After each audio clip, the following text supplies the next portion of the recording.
Hey guys, I'm RNG Gamer. I play all my games randomly. I have 15 game pickups for you over here that have come in the mail or I've found out and about. Sadly, I've been very sick, so I haven't made it out to any yard sales. So those are missing. Also missing are any games from Limited Run Games, because apparently that company has just fallen apart and they just don't ship things anymore, despite me having orders that have been ready to ship in the warehouse for several months. So let me know what's going on over there. Air your grievances in the comments. Also, special treat. Every time I do one of these pickups videos, I say I picked up this game for $1, or this is just a couple bucks or whatever. Secretly, I have been keeping track of every penny I have spent on every game I've bought since I started collecting. So I know how much I spent on every single thing. I've documented it all. So what I'm gonna do from now on, and this might be kind of fun, I'm gonna show how much I paid for every single game you see in this pickups or any of my collection videos or any forthcoming videos. And I'm gonna show you what its current value is. And I've heard people say I don't wanna talk about the money. It's not about the money. It's not really. I just buy these games because I think they're cool, not because they're an investment. I wanna play them, but it might be interesting to see what kind of deals you get out there and how much this stuff appreciates over time. It does have a value. I'm not gonna pretend like it doesn't. It's not about the money, but it is worth something. And not in terms of only monetarily, but also in terms of memories. So I'm gonna put that on the screen, how much I paid and how much it's worth. And I'm gonna use GameEye. That's the app I use to catalog all this stuff. And when it's not in GameEye, I'll pull the sale price off of eBay or something for you, or price charting, whatever the case. I'll let you know. Anyway, that might be kind of fun. That's enough rambling. Let's get into this. Let's dive into the video finally. And of course, if you haven't, please like, comment, and subscribe. It really helps the channel. Let's do this.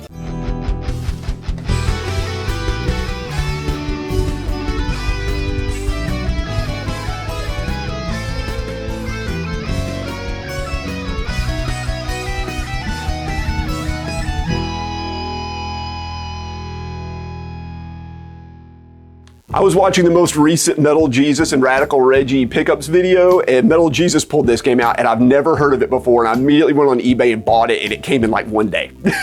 Everything on eBay takes forever to get here. This one came in one day. It's Attack of the Movies 3D, and this has a really cool 3D lenticular cover, which I'm sure you can't see on camera. It just looks really shiny. It's not this shiny in real life, guys. It looks 3D. It's kind of cool. But this comes with 4 pairs of 3D glasses, and no copies on eBay have all of the 3D glasses. They're all missing. Mine, sadly, has only 3 pairs of the 3D glasses. And I think this uses your standard old comic book style red and blue shifted images to give a pseudo 3D look. Also, this version, and I couldn't tell this from the picture. Sorry, I'm trying to put this back in the case and I can't do it. I couldn't tell this in the picture, but they put this in a purple, what was that, the Kinect case? I don't know why, it didn't come this way. It should have been in the standard neon green Xbox 360 case, but it just isn't. Anyway, when I put this into GameEye a few minutes ago to catalog it, I saw that it has a 34% on Metacritic, and that's really bad. It's really bad. So this might be a truly terrible game. But it's is it a rail shooter where you're killing, man, look at the lights. There's no way to avoid it. There we go. It's a rail shooter where you're killing various critters from famous, from B-grade horror movies in the day. It looks kind of mindless fun. This one might be okay. There, I moved that light, so maybe things look better now. Of course, I'm not gonna go back and refilm the other stuff. That would be crazy. Why would I waste 4 minutes doing that? Anyway, this next game is kind of a Souls-like game that came out on the PS5. It got a little bit of hype for a few days and then it just kind of died off. I watched some people play it and I thought it looked really cool, but believe me, I was not gonna pay 70 bucks for it, so I waited until it was a lot cheaper. You can see what I paid for it below, but it's Steel Rising on the PS5. I don't know who came up with this game, with the concept, what was happening when this happened, but it's a French Revolution period mech combat game and Dark Souls. You know what would be really cool if we had some animatronic women that you could use in a Souls game. That's what Souls needs, is like animatronic women fighting. And they're like, yeah, but should it be like a futuristic game? They're like, no, French Revolution's the only option. They just went with that. So there you go.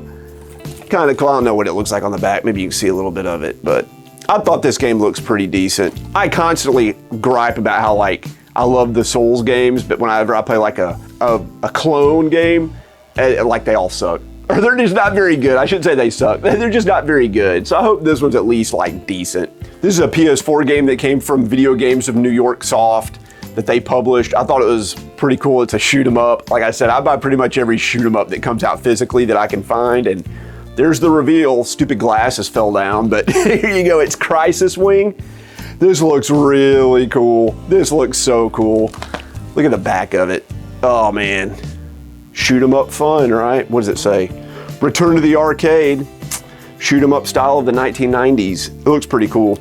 I see this like exploding skull here. This is very reminiscent of like Truxton, which is, you know, when you bomb in that game, it's like a big skull just like that. So if this is anything like Truxton, it's gonna be a real joy. And of course it's packaged with like a bunch of crap, like a postcard and a sticker and a flippin' pin that you like wear.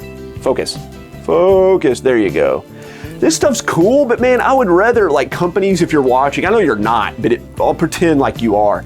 If you're watching, just don't have this stuff and knock a couple bucks off the price of your games. Instead of making it like $35, make it $32 and just don't have this. Most people don't want this. I just have like a box, just right over here. I just like drop this crap in there.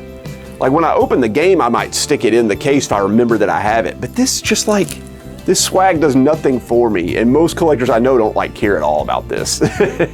Okay, in our last pickups video, I picked up an Xbox One S, the slim Xbox One, and some games.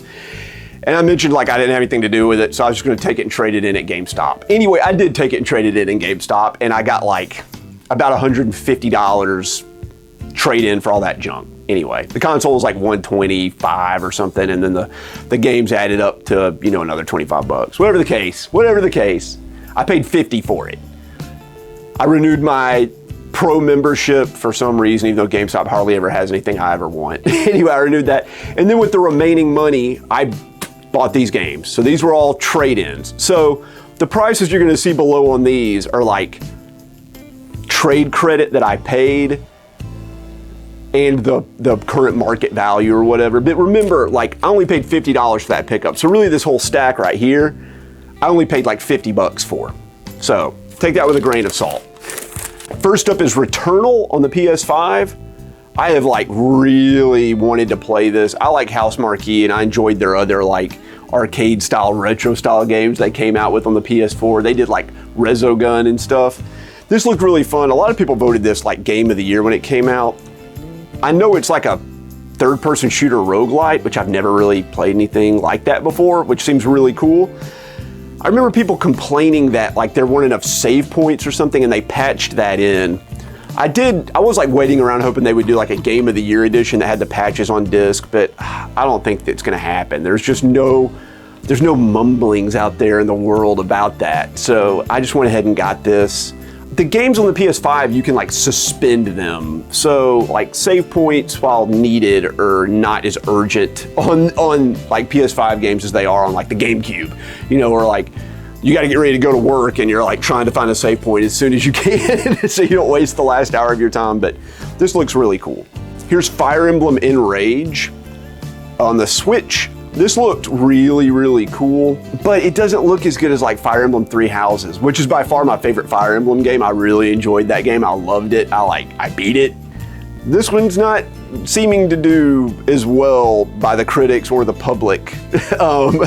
So I don't know how to feel about this one, but it does look cool. And I love the color scheme with like the red and blue. That's very striking. I like the way that looks, but it's a Fire Emblem game. And if I didn't mention it also, guys, one of the reasons I was like so motivated to trade that stuff into GameStop and get these games like right away, which I could have ordered cheaper on eBay. They were cheaper on eBay or Amazon. GameStop was doing their like pro day. So I got extra trade credit, and the prices like you see on here were like also discounted. So there you go. Anyway, Fire Emblem Enrage. I needed to pick up some stuff. I've been on like a golf game kick. I don't know why. It's weird when I get on a kick because I like buy the games, but I don't play them. Like I want to play golf games, but since I play everything randomly, they just sit on the backlog. And like I'll play a game 8 years later and be like, oh yeah, I was really into like racing games, and now I have like no desire to play a racing game. But anyway, here's Everybody's Golf on the PS4. I like the Everybody's Golf games. They're fun and lighthearted and very cartoony, and they look kind of cool. So I'll play this at some point, you know. I hope. Maybe I'll live long enough to do it. This one and the first one have been on my wish list forever in like the kind of like on the fence category, but I went ahead and picked it up. I was trying to find stuff to buy with this like trade credit, guys. Like there's just not much I wanted. I went to like multiple GameStops and only found a few things, but it's Little Nightmares 2. This is a 2D or 2.5D side scroller horror game, kind of like in the vein of Limbo and Inside. Anyway, I don't have the first one of this. I ordered it after picking this up, but I have to wait on it to get to ship. I ordered it from PlayAsia. New. I don't know why I decided to order it from PlayAsia, but I did. So I'll have both of these.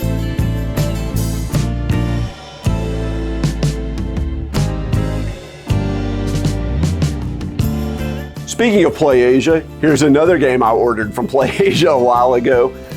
This was published in the West under, I think, Strictly Limited Games, but they've kind of rubbed me raw.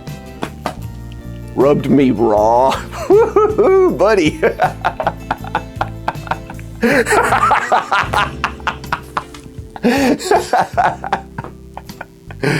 Sorry, I didn't mean to get into my physical relationship with Strictly Limited Games. I meant to say they rubbed me wrong. What a Freudian slip. That was so bad, man. Somebody make a clip of that, put it on TikTok. Anyway, they've rubbed me wrongly. You can also take that a different way as well.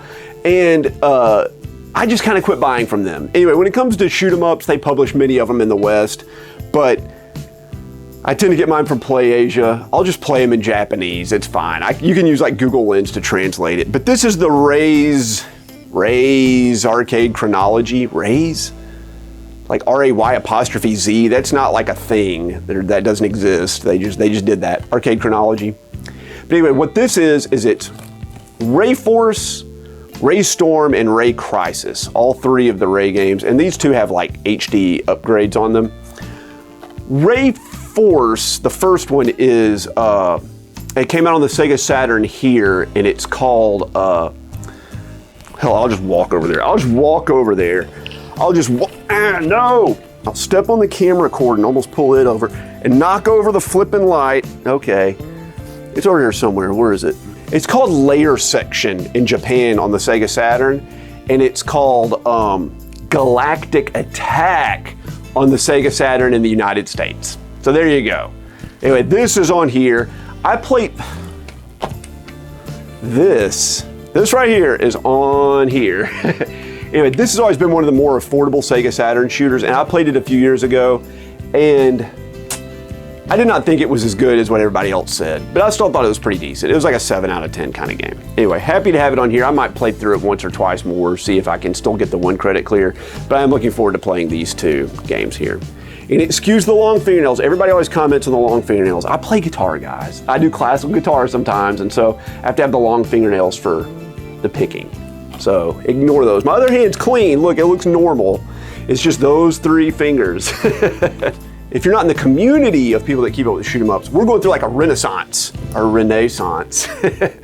And there are a lot of really cool shoot 'em ups coming out. And this is one of them. It's called Soft Star. SOPH. Every time I say I want to say Soft Star. This looks incredible, like unbelievable. I think it was considered to be like maybe the best shoot 'em up of the year last year. It was put out by Red Art Games. They're killing it. They're my favorite of these like indie publishers, like Limited Run Games, Strictly Limited, all that. Red Art Games is the one that like makes the games I seem to enjoy the most, and they're like the cheapest, and they ship their crap out like really quickly, and it always gets here. It's like always packaged perfectly. I have nothing bad to say about Red Art Games. Except they put out like 1 game every week. It's like every week it's just like bam, bam, bam, bam. And about you know, every 4 or 5 games, they find one that I really want. Here it is. And in that same order was another game I really wanted. It's Eiyuden Chronicle Rising. This is like the prequel to Eiyuden Chronicle, which hasn't come out yet. This is supposed to be like a spiritual like successor to the Suikoden games. So it's supposed to be pretty cool. I don't know much about this. I just got kind of like swept up with the hype like everybody else and just pre-ordered this. Since it was with Softstar, I was like, save on shipping, so there you go. It looks pretty cool. These are like your standard sort of 16-bit style RPGs, but the claim to fame with Suikoden, other than the fact that it's just really good and has like a good story, is that it has like 108 recruitable characters in every game. I think this kind of like follows that same path. I don't know that it has 108, but it's probably supposed to have a lot. And it came with the free soundtrack CD. Now this is cool. If you want to pack this in, this is a good pack in. But you should put it in the case with the game. I know it's like hard to package it, but put it in the case so it doesn't sit in the box over there. Okay, I waited like years for this shipment. These games have already been out. They've been out forever. Everybody else got theirs. But because when I went to order it, I added like one item that was like back ordered. They held the shipment for like an extra 18 months, but it finally came in. Here it is. It's Androdunos on the Dreamcast. And these came from Pixel Heart Games. You can see it right here on the back. I played this on the Neo Geo with my buddy, like the Neo Geo console, and we loved it. And I was like, I'm gonna get this game. It's like $1,000 on the Neo Geo, and I was like, I'll pay it. I'll just have to save up and see if I can find it somewhere. So when Pixel Heart announced that Josh Prod here had the rights to it and was putting out a Dreamcast version, I jumped all over it. This is the game that held up the order. It took them like 2 years to print this game. It took for flippin' ever. But it's a pretty decent shoot 'em up, and I'm happy to have this. And of course I bought this at the same time as Androdunos 2. Everybody's had this for like 2 years. Like everybody just ordered this game and not that. I wanted to have both. So this came out forever ago, once again, from Pixel Heart Games. Has mine on the back. What number am I? Let's see. They label all theirs. I can't read it because it's too shiny. It's 694 of 1,000. There's 1,000 copies of it. Very cool. But haven't played this. More of the same, I imagine, with Androdunos. But I remember there was some hype around this and everybody thought it was really good. Excited to play this one. And included in that order was this game, which is unrelated, but also a shoot 'em up. And I played this on the Neo Geo and wanted to get it as well, and was excited to see that it had been published legally with the correct licensing and everything on the Dreamcast. And I'm gonna pronounce this correctly. Everybody pronounces this game wrong. Now I'm gonna tell you why it's wrong. It's Captain Tomaday. Everybody says Captain Tomaday. You're a tomato, and it's a pun with Mayday. Tomato Mayday, Tomaday. Tomaday, Captain Tomaday. Anyway, it's a shoot 'em up. It reminds me a lot of the Twin B series. It's a cute 'em up, and you play as this little tomato guy here, and you like punch. He has like big cartoony boxing gloves, and he punches the enemies as they come along. And I think if you play 2-player, you guys can like hold hands and like do this giant boxing glove or something like that. It's pretty cool. Anyway, I like this. It was not a great game, but it was good enough for me to want to spend like a lot of money on the Neo Geo, so I was happy to get it on the Dreamcast for a reasonable price. And of course, with all that, they like send all this swag. Here's like a button, a pin to wear.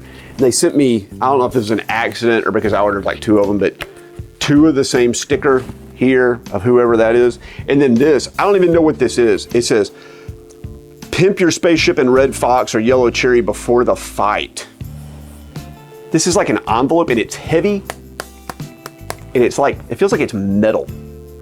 I don't know what this is, and I don't know that I want to open it. Let's open it. All right, guys, hold on. We're just gonna open it on camera. Maybe I have the skills to open this thing without like tearing the paper too badly. I probably just threw like $1,000 away. That's it. It's my kid's college education all gone, guys. It's not metal, it's just a bunch of stickers and crap, so I don't feel so bad. Sticker, postcard. What is this?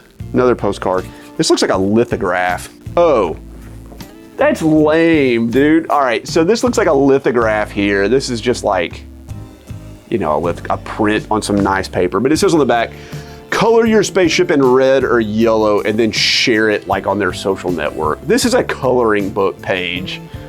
Way less cool. I thought this was gonna be like one of those metal models you put together that like came with the, what is it called? The Ikaruga Collector's Edition. I forget the name of that company. Here, I'll pull it out for you. The Ikaruga Collector's Edition came with Metal Earth. It's like a metal puzzle model thing. You build that spaceship, in theory, steel models. I thought that's what was in there. It was so heavy and it felt like it had some substance to it, but I was wrong. Like most things in my life, as my wife will tell you, I was just completely incorrect. Disappointing. Still, like always, just don't send this crap and knock like $2 off the price, please. All right, guys, here's the main event. This is the main event. You probably saw this in the thumbnail if you like zoomed in really closely. I doubt you did. Those thumbnails are so small. This is from PCE Works. This game was never released on the TurboGrafx 16 or the PC Engine. They found the ROM, they got the rights to it, they published it. It's Dino Force, and I got it on the TurboGrafx 16. Here it is. It's sealed, of course. It just came in the mail not that long ago. Really cool shoot 'em up, or it's supposed to be, or at least fairly decent, but it's such a cool novelty that a new TurboGrafx 16 game came out that I had to get it. And I paid through the nose for it too, believe me. So excited to have this one. They also released the ROM for free. So let me know, should I crack this open and play it like on the TurboGrafx 16 proper, or should I just play the ROM on my PC and like leave this sealed? What do you think? I don't know. I have to see what the value of this goes up to. This is in the backlog. I'm not gonna play it right now. I have some time to decide. I've ordered from PCE Works 2 times, and each time they threw in a freebie game. So that's awesome. This is Sorcery Saga. I don't know anything about this, but it came in a slipcase. It was just a throw-in. And if you've never seen the PCE Works stuff, guys, this is like higher quality than real PC Engine games. This is like a pressed disc. This is not like a CDR. This is pressed at a factory, like a normal CD. So the quality of this is really high. I'm really impressed with their stuff, and I'm gonna keep buying stuff from them. I think it's really nice to have. So thanks so much for sending this. And of course, like everything else, it comes with a bunch of like pack-in stuff. We got, you know, catalogs and more catalogs and postcards and lenticular thing. Like, it's just so much stuff. Like I said, I mean, it's a little bit different because this is like specifically a collector's edition, but I kind of still would rather just not have this stuff. Give me another freebie game instead. Like, I mean, you gotta press a CD or press a CD-ROM and print it and do the slip cover, but like, does that cost much more than this stuff? Like, how much is it to have like a lenticular postcard made? Like, the freaking light over here, it's an LED light, it just died. It literally just died. It just, like, did you hear a pop? I could have sworn I heard a pop and it turned off. Let me see if I can fix this. Let's see if Papa RNG can fix this light. That's all I do in my life, by the way, guys, is I just like fix stuff around the house. We're back. I did a little percussive maintenance. If you don't know what percussive maintenance is, I really smacked the crap out of it, but it started working again. Thanks, light. Anyway, that's everything, guys. Like I said in the thumbnail, it's a little clickbaity, but it's actually what's on my mind the most. I have ordered so much crap from Limited Run Games, so much stuff. I think I have 47 orders from them that are like pending, like they've charged me money. We're just waiting for them to get printed. And there's about 5 that, this gets like so wordy. If you can go on their website and check the status of your orders, right? And it'll say like, this is in production, this is arrived at the warehouse. And when it's arrived at the warehouse, it means it's like imminently ready to ship. I have several orders that are just like in the warehouse, they've been in the warehouse for months, they just haven't shipped. So tell me what's going on with Limited Run Games. I'm getting very, very, very confused by it. I'm also getting a phone call right now. Ugh, all right, it's probably a spam call. Anyway, is that my cue to say bye? Bye. See you guys later. See you next time. If you made it this far, thank you so much. Please like, comment, and subscribe. We're closing in on 1,000 subscribers. I'd love to hit it really soon. Anyway, I appreciate everything you do for me, guys. In case you didn't know, I am feeling much better. I was very sick, but I'm pretty much well now. I have a little stuffy, but catch you guys next time.